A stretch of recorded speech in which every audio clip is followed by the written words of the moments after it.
Bonjour à tous, nous poursuivons avec la 10e Mishnah du 6e Péril. La Mishnah nous enseigne ici le cas de Gilach ala Zeva Veninsa Pasoul. Nous avons vu que le Nazir apporte donc ses corbanotes et ensuite il va se couper les cheveux.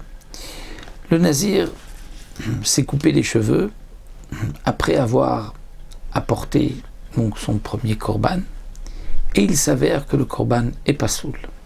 C'est-à-dire que le sang s'est renversé, on a sorti le sang, il est devenu impur, on ne peut pas continuer, on ne peut pas asperger le sang.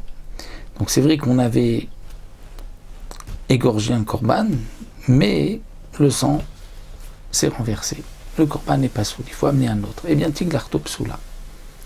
Uzvachav lo alulo. La tiglachat qu'il a fait, psoula, n'est pas bonne. Et donc, puisqu'elle n'est pas bonne, donc il devra recommencer. Combien de temps il devra recommencer? Pour Rabbi Eliezer, nous dit le Barthénora, 7 jours, pour les Rabbanan 30 jours, pour qu'il ait les cheveux 30 jours. C'est comme si on avait vu des brigands lui avaient coupé les cheveux, ce qu'on avait vu dans la 3e Mishnah. Et les corbanotes qu'il a apportés ne sont pas valables, c'est-à-dire ce qu'il a apporté comme korban après s'être coupé les cheveux ne sont pas valables, étant donné qu'il doit reprendre pour pouvoir se couper à nouveau les cheveux. Donc il doit reprendre encore 7 jours ou encore 30 jours. Donc les corbanotes qu'il a apportés, c'était avant le temps. Ils étaient mechusar zman, avant le zman. Donc c'est pas soul, il doit maintenant continuer 30 jours pour les chachamim et apporter à nouveau ses corbanotes. Gilach ala chatat shelo lishma, un autre cas. Il s'est coupé les cheveux alors qu'on avait apporté un korban chatat, mais shelo lishma. C'est-à-dire que le korban chatat, on avait aspergé son sang, ou bien une des avodotes du korban, on avait fait shelo lishma en pensant à un autre korban. Et le korban chatat, si on a pensé à un autre korban, il n'est pas soul. Donc il a apporté son korban chatat, mais c'était shelo lishma, il s'est coupé les cheveux. Ensuite, il a apporté les autres corbanotes lishma comme il fallait. Eh bien, tiglarto psoula. Uzvachav lo alulo. La tiglachat n'est pas valable, puisque le korban chatat n'était pas caché. Il s'est coupé les cheveux juste après le korban chatat, ce n'est pas bon. Et les corbanotes qu'il a apportés ensuite ne vont pas lui compter, étant donné qu'il doit maintenant reprendre encore 30 jours pour qu'il ait des cheveux, pour se recouper les cheveux, donc il devra apporter de nouveaux corbanotes. Mais si Gilach ala ola ola shlamim shelo lishman, c'est-à-dire il a apporté un des corbanotes ola ou shlamim, mais shelo lishma, et on sait qu'un korban ola ou shlamim qui a été sacrifié ou aspergé sans shelo lishma, il reste quand même kasher. Il faudra, c'est vrai, apporter un autre korban, mais il est kasher. Donc dans ce cas-là, où il a apporté son korban ola ou shlamim shelo lishma, il s'est coupé les cheveux, et ensuite, arka revi korbanot lishma, il apporte ensuite les autres corbanotes qui restent lishma comme il fallait. Eh bien là aussi, tiglarto psoula, la tiglachat et psoula, étant donné que c'est vrai que ce sacrifice est kasher, mais lui il ne s'est pas acquitté de ce sacrifice.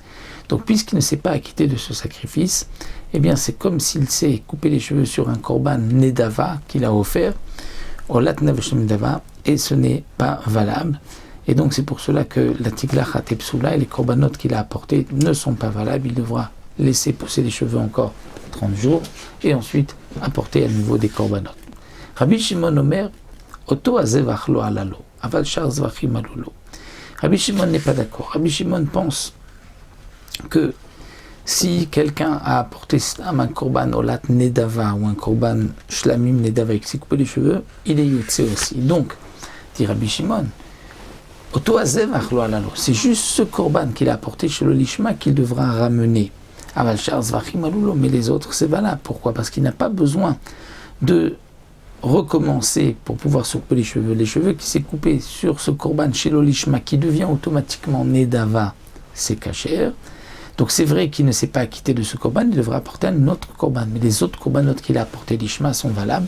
Et donc il n'a pas besoin de recommencer la nésiroute et de se laisser pousser les cheveux encore 30 jours. Il devra juste apporter le korban qui a été sacrifié chez l'olishma, il devra en apporter un autre, cette fois-ci l'ishma. Et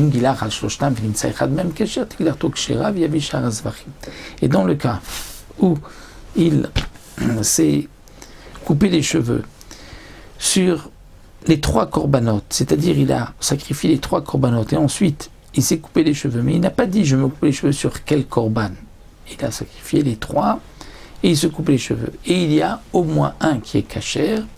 eh bien la tiglachat kshera, ce qui coupe les cheveux c'est bon, et il devra apporter les autres korbanot qui eux sont psulim pour pouvoir compléter donc et terminer les korbanot de sa nézirut. Mais étant donné qu'il n'a pas précisé sur lequel, donc c'est vrai que il y en avait au moins un kasher, c'est valable, on dira que la tiglachat s'est fait sur ce korban-là, les autres qu'il a apportés ne sont pas kasher, donc il devra en apporter d'autres, donc en fonction des psulim qu'il peut y avoir sur le korban, puisqu'il y a différents psulim, chez le lishma ou autre, ou si le sang a été donc si le sang a été renversé, ou si le sang est sorti ou a été impur, ce sont aussi des psulim des korbanot qu'il devra rapporter.